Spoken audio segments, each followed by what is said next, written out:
Hey, I'm Andrew and welcome back to Offshore Audio. So in the last video, we looked at connecting up the M32 to our laptop so that we could send multi-track files from the laptop to the mixer for a virtual sound check or something like that. In this next video, what we're going to do is the opposite. We're going to set up our mixer, in this case an M32, but it applies of course to an X32 as well. We're going to connect our mixer via the USB card and we're going to send our channels from the mixer into our DAW on our laptop. So this allows us to make a multi-track recording of a gig, if that's what we're doing, if we're mixing, or a multi-track recording of a podcast, or whatever you want to do. So without further ado, let's dive in. Okay, so let's take a look at the Midas M32. Anything for this obviously goes for the Behringer X32 as well. They're pretty much the same. Maybe you want to record your show, all the individual elements of your show, into a multi-track file on your DAW. Or maybe you're using one of these consoles in a studio style setup and you want to record artists who are performing into your DAW. So we've connected it up using a USB cable into the USB card in the back of this. I'm not going to go through it again. I covered it in an earlier video, which I'll link to. So we're already connected, we're good, we've got our drivers set up. What we need to do is we need to open our DAW and make sure that we get our files, or our sound rather, from the mixer into the DAW. I've got Pro Tools open here. It could obviously be Reaper, it could be Logic, it could be any of those. What's important is that you know how to control your inputs, outputs, and your playback engine on the DAW that you are using. So I'm going to open this up, and once again, just make sure that the USB card that's installed in this mixer is the playback engine, which it is. Everything is good.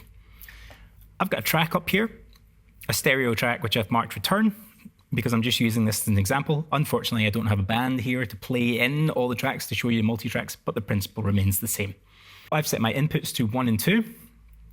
I can arm my track for recording. And now I'm going to get some sound into the mixer and then we'll send it to our DAW to record. I've got a phone back here just playing some music from Spotify and it's playing it into the mixer. So let's have a look. I have connected it to auxiliary 5 and 6 on the back of the console, and it's coming in auxiliary 5 and 6 here. Basically, our signal is coming in, but what we need to do is we need to look at our routing.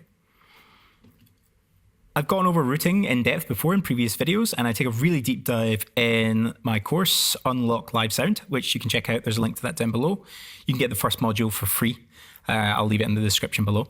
We usually, before I've talked about setting inputs and getting the sound into the mixer, which on this console is done in blocks over here. But what we'll do is we'll look at outputs, or rather we'll look at the inputs to the card actually.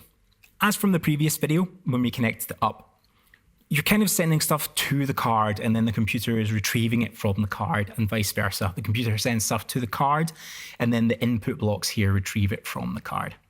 The USB card on the back of this, that is.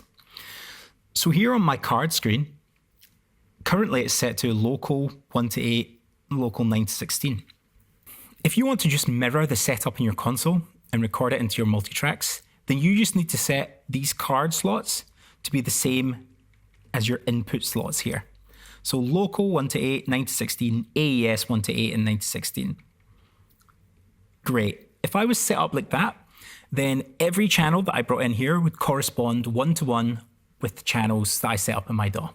If I bring a kick drum in channel 1, it's going to send it to the card, input 1, and then if I set up input 1 in my DAW, it's going to retrieve it from there. What I have done is I've set up my phone playing Spotify on auxiliary 5 and 6. So what I want to do is I want to select 1 to 8 on the card. So this is what I am going to send to slot 1 to 8 on this card, the USB card that's connected on the back, what my laptop is connected to. So I'm going to scroll down until I find auxiliary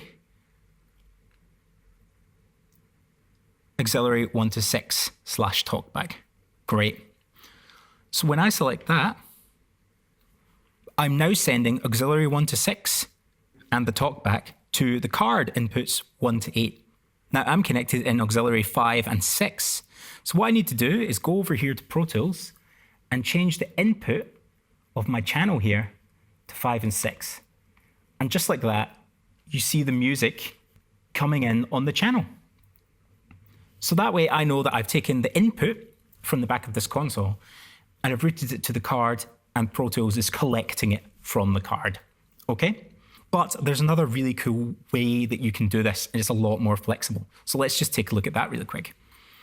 You get these inputs called user. So this is the inputs to the expansion card. It can get a bit confusing, but user out, and you've got 48 of these. Now what you can do here is you can you can scroll all the way over into the patch section here and into user. And you can change the output patch. This is getting confusing here, but basically you have 48 outputs that you can customize in these banks called user. So what I have done is I have gone to user output bank 1 to 8. So that's the first 8 outputs of my user bank. And I've selected out 1 and out 2. So that's user output 1 and 2. And I have made them auxiliary 5, auxiliary input 5, and auxiliary input 6. So let's simplify it. What have I done here? I'm just creating a custom layer that can have all the different inputs and outputs that I want that I can then send to the card. It's a bit crazy, but think of it as a template. I've got this template here, and I fill that template with whatever I need, and then I send it as a block to the card. And what have I done? Auxiliary 5 and 6 are where my music is coming in. So I just changed 1 and 2 here to be the inputs where my music are coming in. So in user output 1 and 2, I've just got my music. That's all I need to think about at this point. What that means is that I can go back to the card, and instead of selecting auxiliary in 1, I can select user out 1 to 8. You'll see over here in Pro Tools that that's not receiving any signal anymore. That's because if you remember, it was 1 and 2 on the user output that I made my music. So when I change it back to 1 and 2, my music comes back. So let's get down to what the purpose of all of that is. On this user level, you can collect together the essentials that you need. In a live show, you might have way more microphones than you'd actually want to record. You might not. You might have different microphones. You might just want to record certain aspects of it. What this allows you to do is create, using this user layer, you can create a bank of 8 channels that you want to record and then send them out to your card. Maybe you don't need the click track, so maybe it would just be the drum tracks. Maybe you're just recording the drum tracks for the drummer. So what it means at the end of the day is it's just you've got a lot of flexibility in deciding what tracks that you send in what order to your DAW, and you do it via the card. So let's recap. On the M32 and X32, you are sending tracks to the card. You can decide which tracks you send to the card, and then on Pro Tools, you can decide which tracks you collect from the card. So I hope that was really helpful.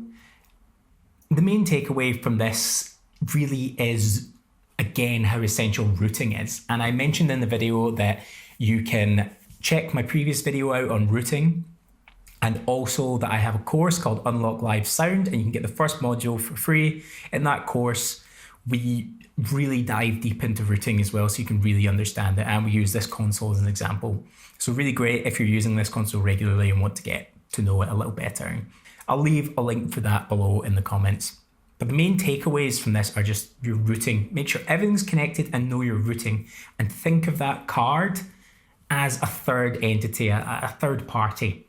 The console sends tracks to the card, and the laptop collects tracks from the card. A bit convoluted, but I find that's an easy way to think about it. Let me know if that was helpful. Let me know if there's something else that you're struggling with. Let me know if there's something holding you back from mixing gigs, from getting started, or from mixing better gigs, mixing the best gigs that you can. I'd love to hear from you. I'd love to hear what I should cover next. So other than that, have a great day. And in the next one, we're going to look at connecting your laptop to a mixer using Dante. See you in the next one.